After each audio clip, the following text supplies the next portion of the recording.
Students, I am Ashok Babare, Faculty of Social Studies in Defence Career Academy. Students, we are going to study the historical research methods. Means, while writing history, what methods are done or carried out by the experts in the research of history. Those methods we are going to study through this topic. The topic is historical research method and writing of historical narratives. How history is written? What evidences are used by the experts and historians? Whatever history is written, how that history is verified? It is understood with the help of these points. Those points we are going to study in this topic. So, first of all, let us study the first point, collecting historical information. First of all, when a historian write history or when an expert study the history, at that time, first of all, he collects the historical information. As he collects the historical information, he begins to highlight the process that led to historical transition. Means these are the first processes.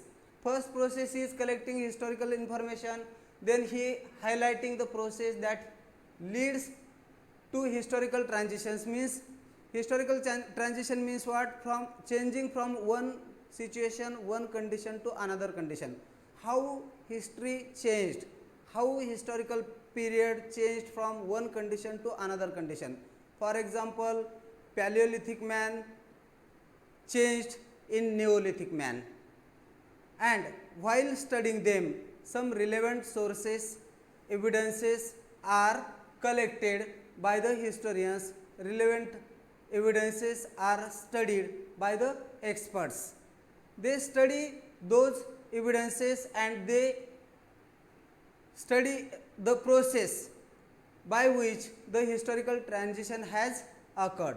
Then carrying out comparative analysis, means for example, suppose Paleolithic man and Neolithic man, how they changed from Paleolithic to Neolithic, that is analyzed by carrying comparative study. Means Neolithic man is studied and Paleolithic man is studied, and their comparison is made and their analysis is made. In this way, the historians, the experts study the historical evidences, they collect historical information. By collecting historical information, they come to some conclusions and they write history, they study the history. Okay. Next, writing of historical narrative is understanding the reference with time and space of given historical event. Means in which period the historical event have occurred.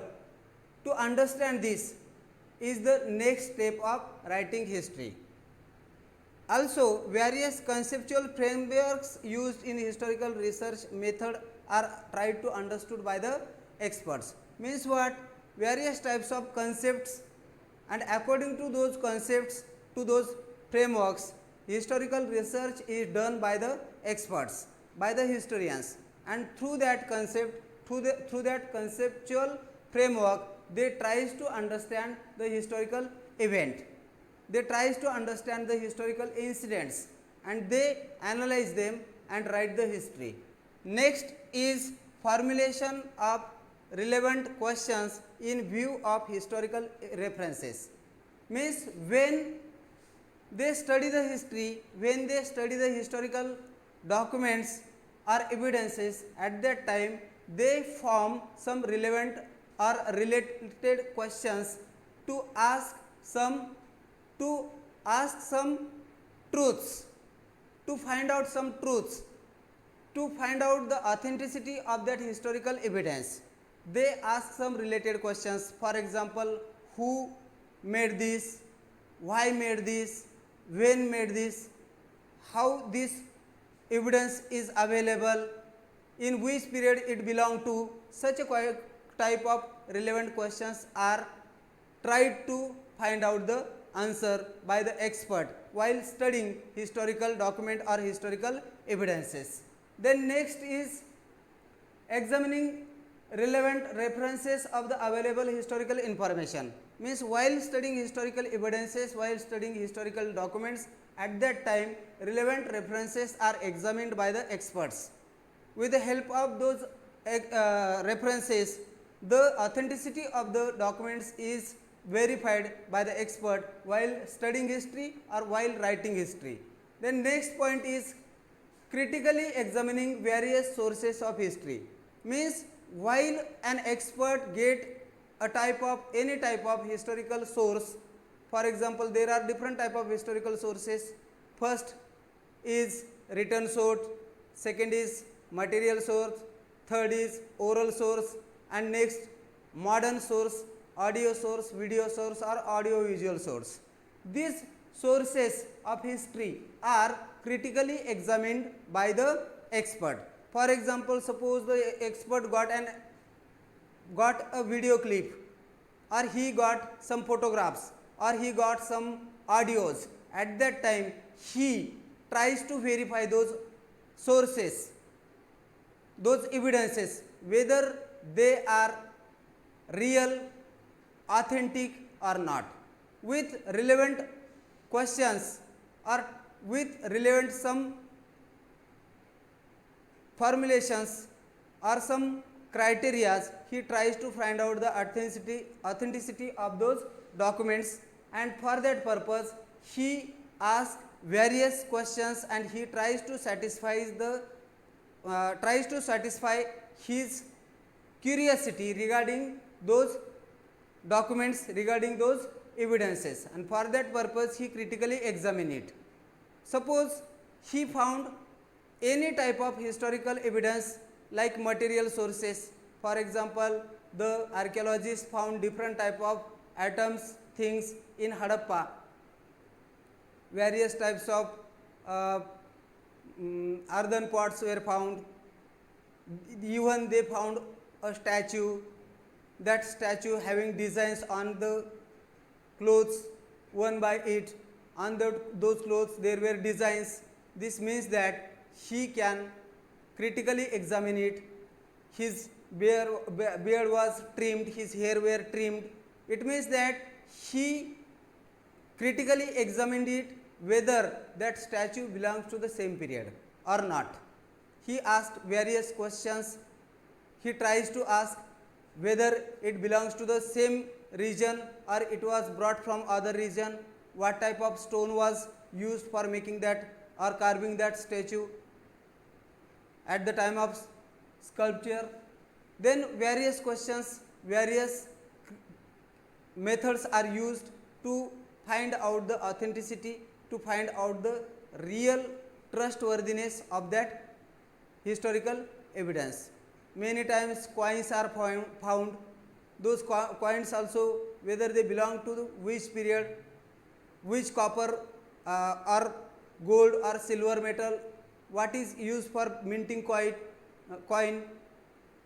If the coin is made up of gold, then it is assumed that the king who has minted that coin, that king was a prosperous king.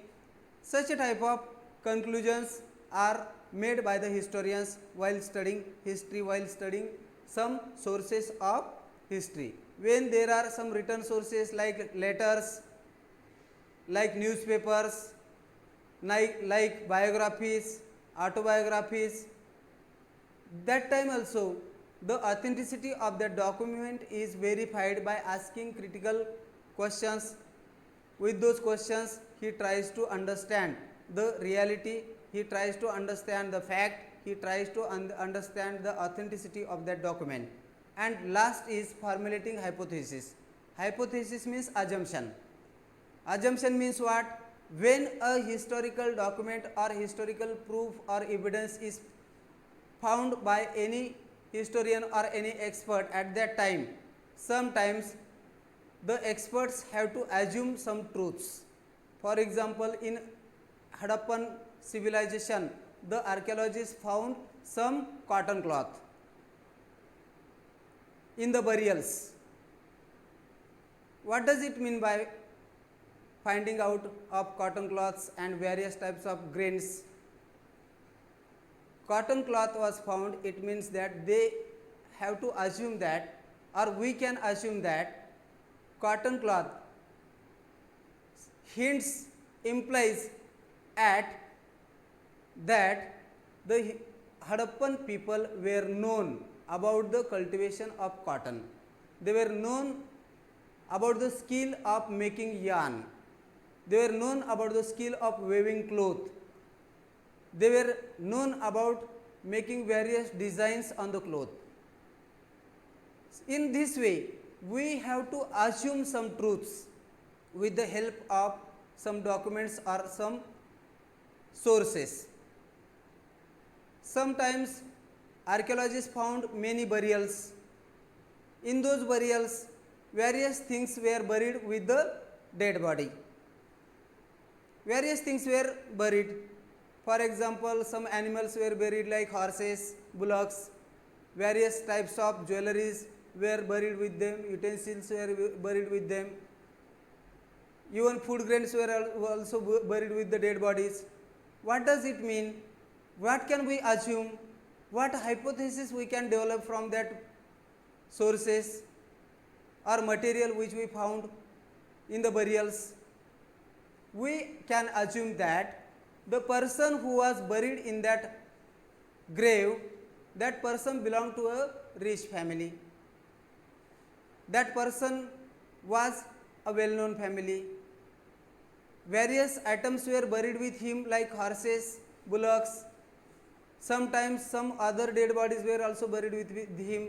It means that the people of that period, contemporary period, believed in the life after death. How it is possible to assume this? This means that after death, the person for his next journey will use the horse to travel. He will need some jewelry, he will need some servants, he will need various utensils for his daily use. This means that, in simple, those people of that contemporary period believed in the life after death. Isn't it? So, with the help of sources, we can formulate some hypotheses, we can formulate some assumptions. Understood? Okay, students, we have studied today this writing of historical narratives. Means while writing history, these various processes are used, various criteria are used by the historians, and then after he writes the history, he studies the history. Experts use all these methods while studying history.